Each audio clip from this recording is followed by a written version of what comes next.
Well, I think there's actually two things to CBGB. There's the commercial aspect of CBGBs, which is like all those movie stars you see wearing the T-shirts that say CBGBs on it that have never been here. And then there's actually coming here and playing here and being a part of the environment and stepping in the beer and smelling the piss. And the bathrooms are amazing. There's no doors on the bathroom. There's no walls separating. And if you have to take, you're really out of luck here.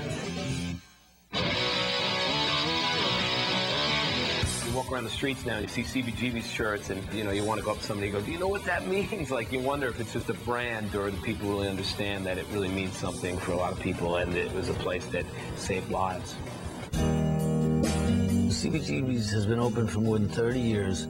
They play 7 bands a night, 7 days a week, sometimes even more.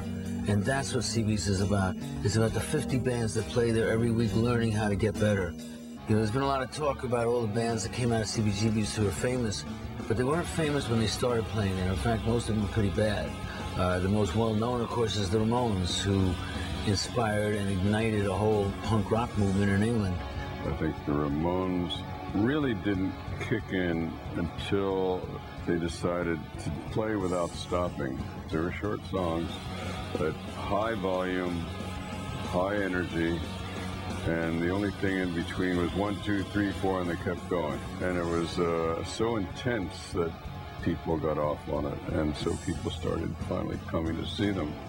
The point of CBGBs is that they let bad bands play. They let bands play who never played before, and they let bands learn how to play.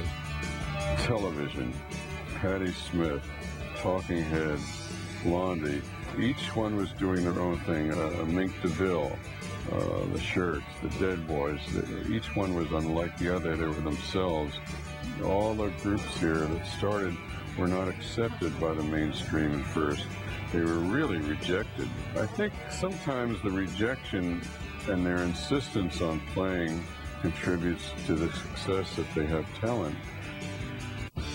Well, certainly a lot of the bands that started playing at CBGBs went on to influence people around the world.